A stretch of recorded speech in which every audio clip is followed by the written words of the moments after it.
Hello,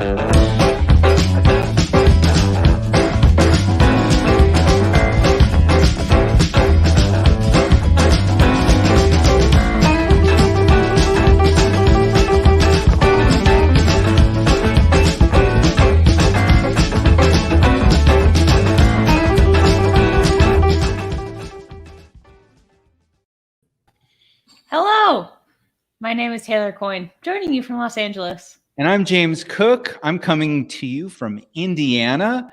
We both research retail and real estate for JLL. And this is everything we know about retail. That's right, Taylor. This is the show where we tell you everything we know about retail, 3 things at a time. So, James, what do you know about retail this week? Well, this week, I know that some cities still feel like ghost towns, but others are actually buzzing with pedestrians and traffic. Taylor, what do you know about retail?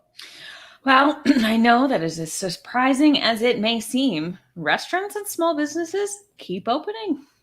Ah, so interesting. So we've got a lot of contradictory information to share with you. But before we get to that, Taylor, do you know what I have? Hopefully I have a new segment. a point of clarification. Okay, so this is a new segment where we clarify or admit to errors that we've made in the past and eat some crow. And this week is a little item that came up last week. You were out, Taylor, so our guest host was Charlotte Elstob. And Charlotte and I had an important question that we didn't know the answer to. In London, I walked past the TJ Maxx and it was called something else. What is it called? What is it? TK Maxx. I wonder why that is. I know, and I always keep meaning to Google the answer to this because it confuses me every time. I'm like, what's the J and what's the K? Like, why the difference? But no, it's TK Maxx at home. Oh my gosh. So that was the great debate of why was TJ Maxx in the US called TK Maxx in the UK. Have you, in your worldly travels, ever encountered TK Maxx? No, I have not, but please tell me the difference because I have wondered. And I remember looking it up one time and being like, oh, this is a typo. I'm like, right? No, of course it's not a typo. Like, they're right, I'm wrong, but I don't. That was where, kind of similar to Charlotte, probably should Google this, but never have. Right. Even the most cursory Google search would have answered the question. Probably could have done it live, but we had a lot going on. So a viewer, Ian, who's in the UK, wrote on LinkedIn, quote, pretty sure it's TK Maxx rather than TJ Maxx to avoid any confusion with TJ Hughes over here. So there's a chain called TJ Hughes in the UK. So I had to do a little bit of digging, of course, because I love retail history. So TJ Maxx, which we're familiar with here in the US, started in 1976 and has a bunch of locations all over North America. And they opened in, let me check the date here, 1994, their first international location, called TK Maxx, and it was in Bristol, England.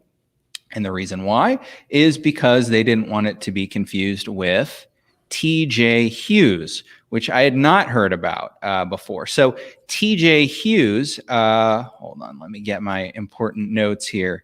So TJ Hughes is a British discount department store, so kind of similar to TJ Maxx. At its height, it had 56 locations. Today, TJ Hughes is down to 18 locations. Meanwhile, TK Maxx has almost 600 locations across Europe. So they're kind of killing it, doing very well. The question that I have, though, that you have not answered, why the K? Oh, right, because it's not a J. And it sounds like K and J make similar sounds. Maybe? I don't know. Okay. For further research, maybe we'll bring that up for a point of clarification. Like, I just like the idea that someone, is just like, all right, let's just flip through the alphabet. We're going to pick the letter that just sounds okay. I know, right? At any rate, thank you to Ian for that point of clarification. And Taylor, what do you know about retail? Thank you for asking. It was good to be back so I can share the first thing that I know about retail. So, in my adventures over this past week, I was driving down Melrose, which, for those unfamiliar, is one of our premier shopping districts in Los Angeles. And, the heart of Melrose is really Melrose Place. It's a delight.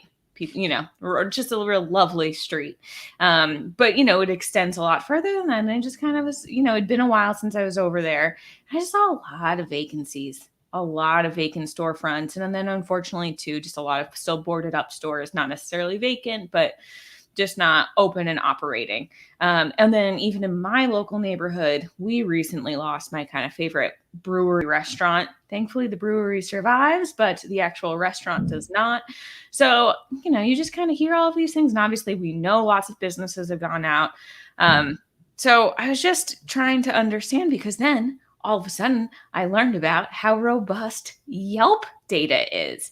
I had no idea how comprehensive they were about all of their yearly openings and closings, and especially in a year of COVID where we've had multiple reopenings. So they had their 2020 report, and Yelp's data says that the number of restaurant and food businesses openings actually approached and surpassed 2019 levels in Q4. That's not, the whole year, but look at this chart. I mean, that's impressive. Oh, wow. So we're looking at, the bottom out was in April. Yep. And now, okay. dark time, clear. Right.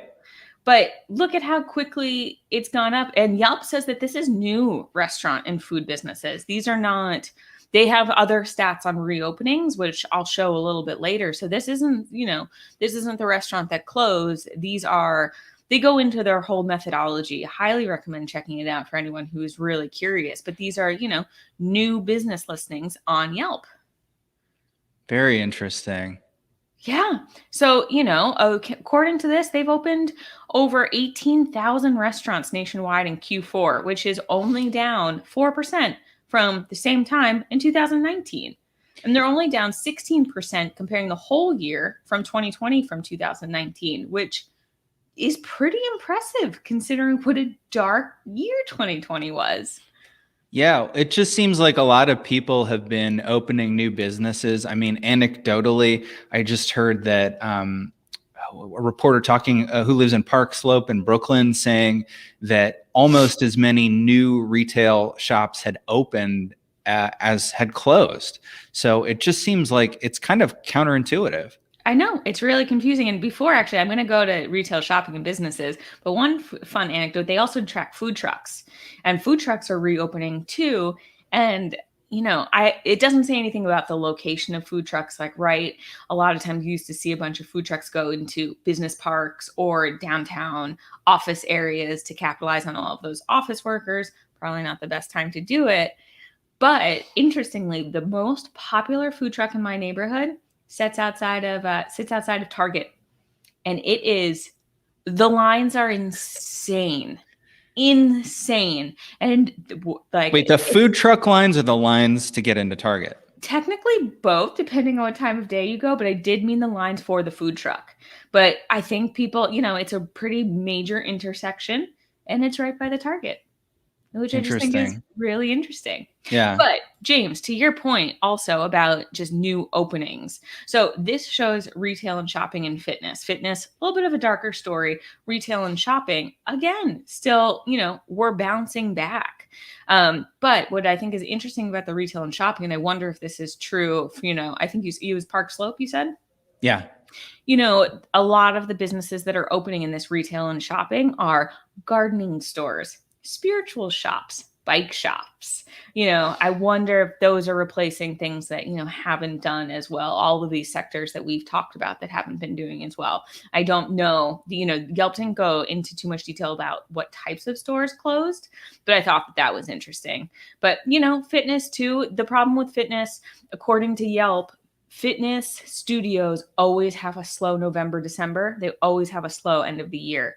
So it was rough with all of our cases rising towards the holidays. That was just, January. And January is supposed to be the best month for fitness studios because of all the resolutions, but not this January. No. So, and that's a bummer. But, interestingly, what has the fitness, again, think less gyms, but what has been, on the up, golf lessons.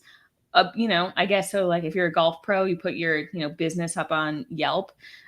They're the only fitness category to increase new openings throughout the year compared to 2019. Because also golf has been so popular because all the, walking around in open space. So, but then you've also seen a lot of health trainers, yoga studios. Again, I think that there's a lot of emphasis on this, like, mental health and all of that stuff. So, I think, right. The mental health is like, we need that chart. Right. Those businesses, it's like straight up. Right. And one another thing that I think is really interesting too is they talk about, again, they kind of like the vacation areas. They talk about consumer interest, so less about openings, but how many times that you're searching, oh, well, you know what? I'm going to New York. What are the best restaurants? They said, ski towns in the first quarter. Yep. Like Vail, Telluride, Big Bear over here in California, spring break locations around spring break time. Those all dipped. Beach towns over the summer and Hawaii destinations. Ton of canceled Hawaii vacations in around the holidays. So it was interesting that there was a dip in all of those places according to the year because we're not doing our normal travel. So fascinating stuff though, really fascinating. And then the last thing I will share about Yelp, as I mentioned too, they also do these reopenings. So one reopening is the dark blue. So all of these stores had to close during lockdowns when, we were all truly stuck in our homes. And then in some cities, Los Angeles, where we've had to close multiple times, that's this, kind of green color. And then some places have had to reopen 3 times. This is expensive. This is so, so expensive. It's like my heart breaks for some of these places who have spent all of this money to retrofit and then have to close. But again, shout out to Yelp for making all of this public. I think this is really great information and highly recommend anyone to check it out. And again, like, not that this is a bright and shiny story, but there's some positive news as well. So the category that got hit the worst with closings, reopenings back and forth is retail and restaurants. Yeah. What was the third one? Beauty services, which again makes sense. All those salons that had to close. I think anything that had to close a lot was things that, you're going in and sitting close to people and interacting in a tight knit place. Yeah. Fitness isn't on here. I don't know if that counts as active. I'm not really sure what active means, but it's interesting. Yelp and like their analysis tie in beauty services and fitness together. Perhaps that's reflected on this chart. I'm not sure. And if viewers want to access this data themselves, are they just going to Yelp? Is there like a download our data section? Yeah, basically type in, so it's yelpeconomicaverage.com.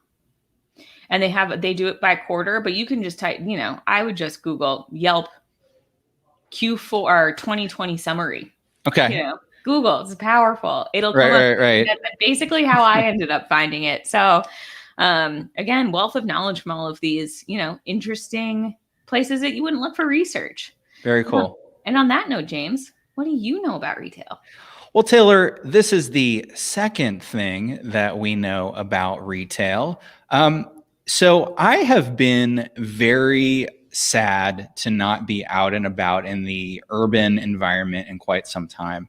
As viewers know, I live in the country and I love it more than anything. But I believe variety is the spice of life. And I really enjoyed traveling to different cities and walking around. So what I've been doing to combat that is I discovered these virtual walking tours on YouTube. And if you just go to YouTube and just type in walking tour and the name of a city, you'll find thousands of results. And these are basically silent, hour-long videos, point of view videos of just walking through the city. So if you've got a favorite city that you love to walk around in or a place that you've never been to, you just pull it up and I've got 2 monitors. So I'm doing my conference calls or my Zoom calls during the day. I have that on one monitor, and just for fun, I'll pull up a walking tour on the other monitor.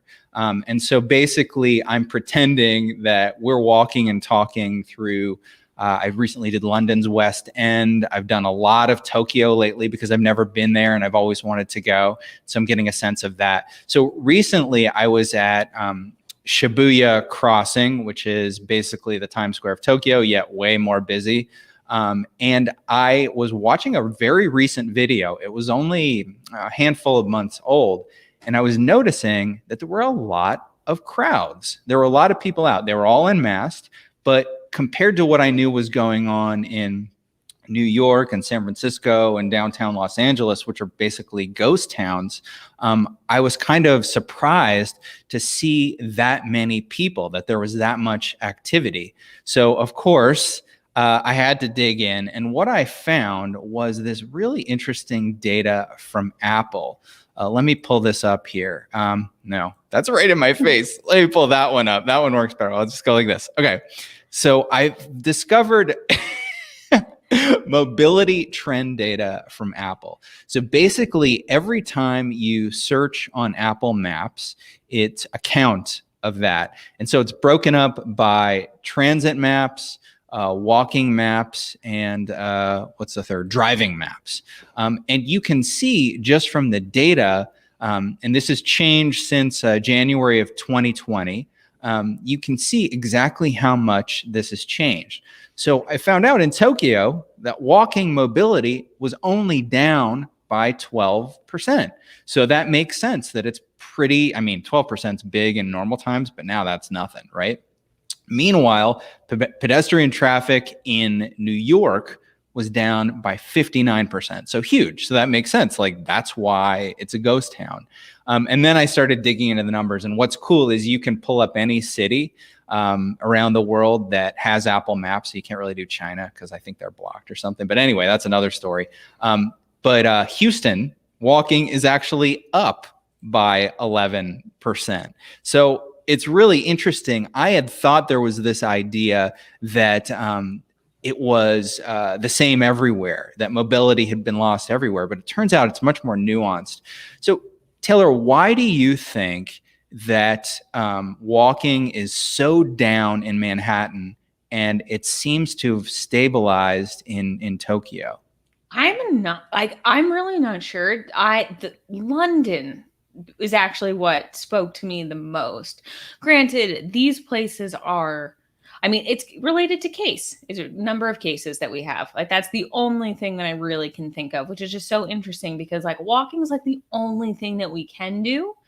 However, I guess you're walking less to destinations, right? Like, I'm not putting in my Google Maps when I go for my neighborhood walk, even if I'm doing those every day, versus I'm not walking to the coffee shop or something like that to meet friends like I normally would have. So I guess in Tokyo, things are not as dire, whereas here we're still really suffering. And in London, bad times. Yeah, well, so my take with Tokyo is that the entire nation is the entire nation of Japan is just very dense compared to the US. And a lot of people, I feel like there's not as many people, and I'm talking from the hip here, so I should have probably done a little bit more research, but this is off the top of my head, that there aren't as many people who live in the suburbs of Tokyo that commute in, like it's all city, like it's all dense. And because of that, you've got a lot less car ownership and you've got a lot more transit and you've got a lot more walking.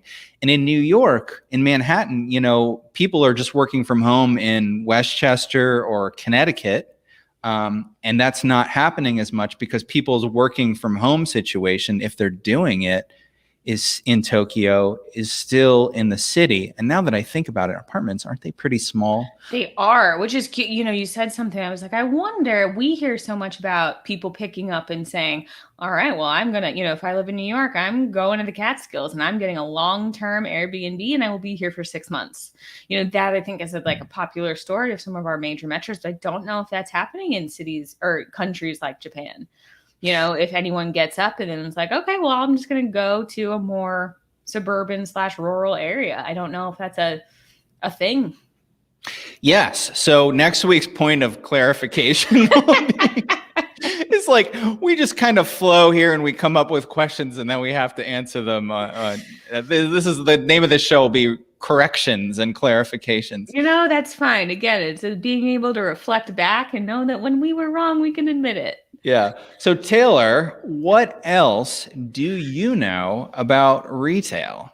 Well, the third thing that I know about retail is that, no real surprise, depending on how much of a grocery fan you are, that Aldi is, taking the grocery realm sector by storm. They are adding 500 click and collect locations to their stores nationwide, and they're opening 100 stores in 2021.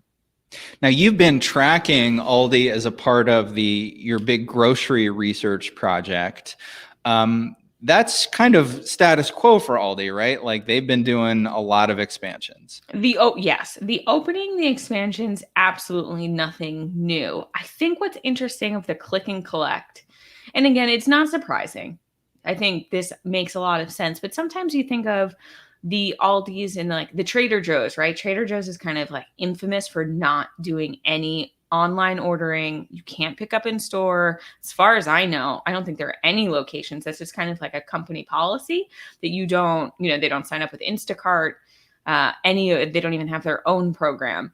So, when you kind of see some of these players who really, I guess maybe Aldi folk definitely focuses on value. Trader Joe's kind of depending on, I feel like their value, but also in our Trader Joe's in a unique category.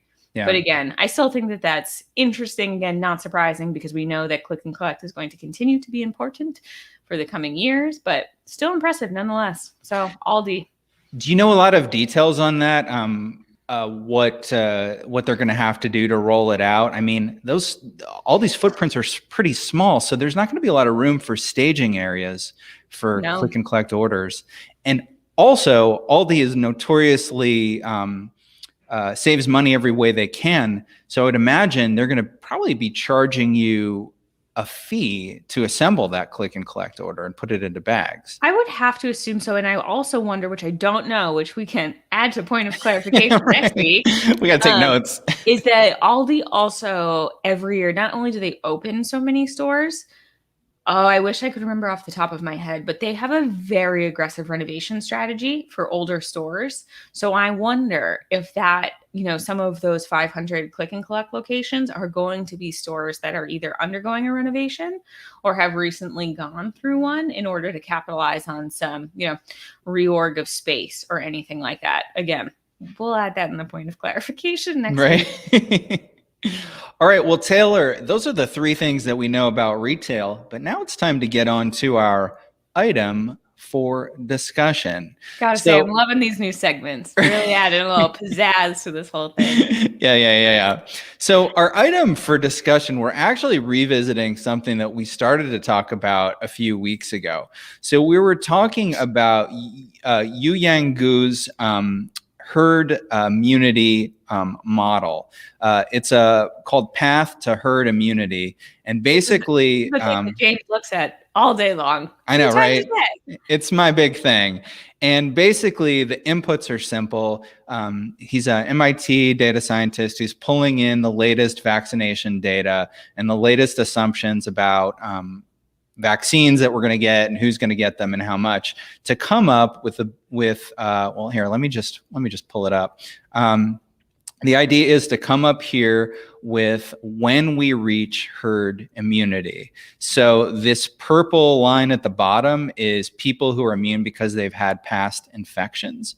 And then the blue line at the top is people who are immune because they've had a vaccination.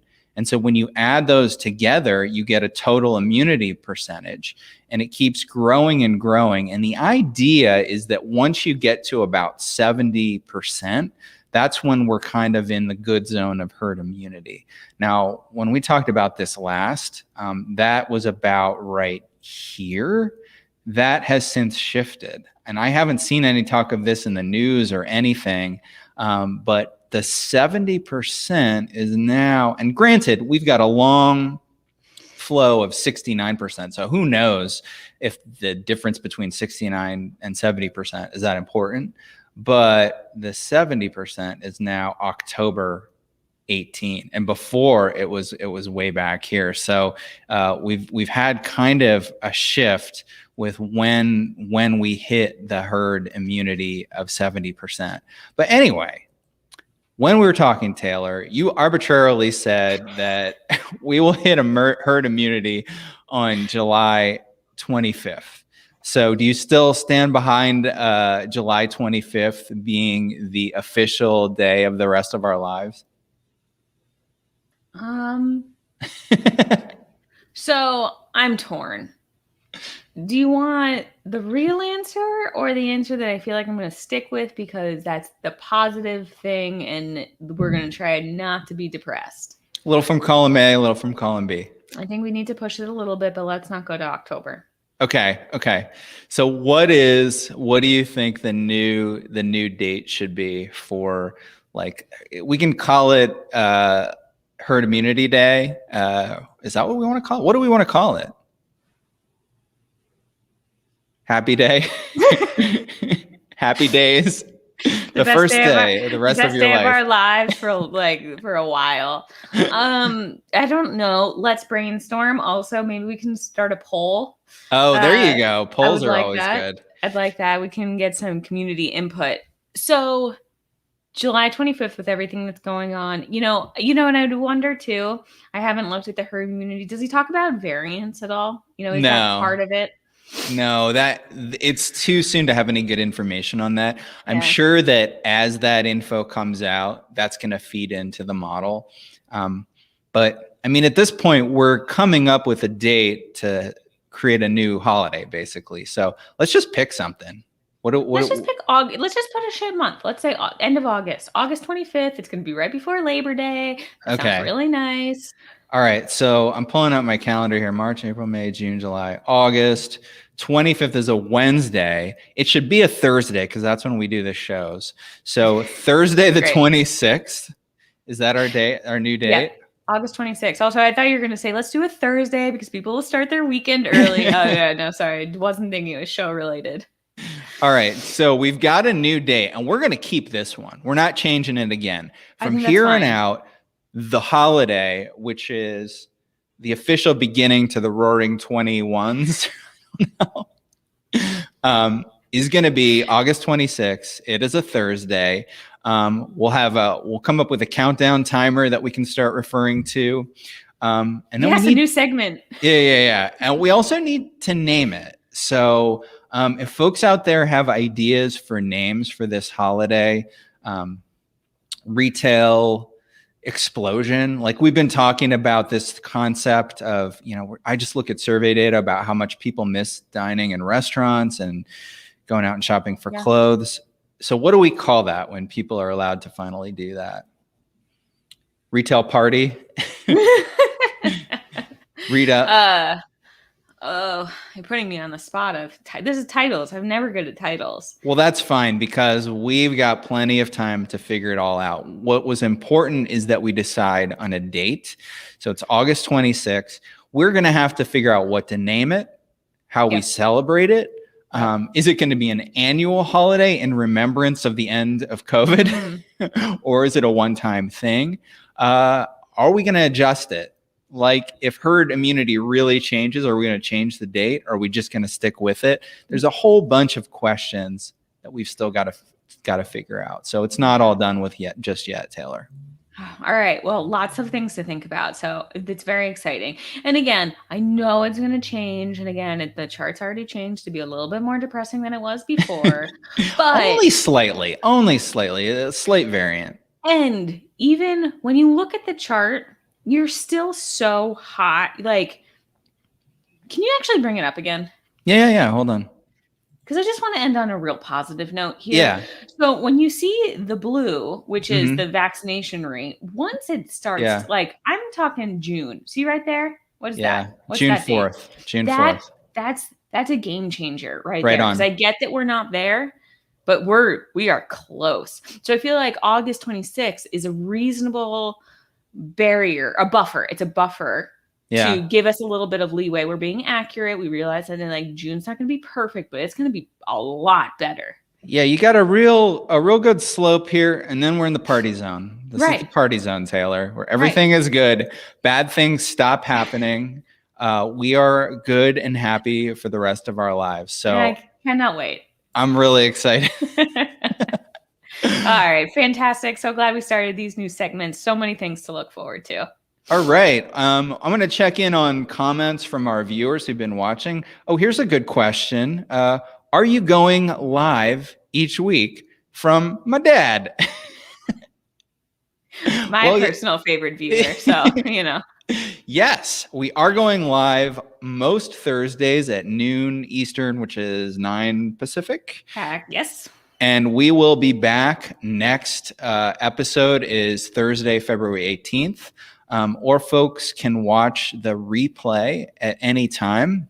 However, if you subscribe, hit the down. If you hit the subscribe button, you will get an alert of when a new episode comes out as well. So you're in the know. Faithful YouTube viewers really don't want to just subscribe. You want to hit that notification button. So wherever you are on Thursday at noon Eastern, you're just getting the bat phone and you're like, oh, we got to drop everything. We got to get on YouTube. We got to watch everything that we know about retail. Yeah, there's so many new segments they need to keep up with. So you can't miss gosh. And finally, guys, I want to remind everybody out there to listen to the Where We Buy podcast. It's our retail interview show. It's new episodes most weeks. Just search on whatever app that you listen to podcasts for Where We Buy, or you can also download it. Not download it. What am I saying? You can stream it at wherewebuy.show. So, Taylor, what else do you know about retail? James, I'll tell you all of it next week.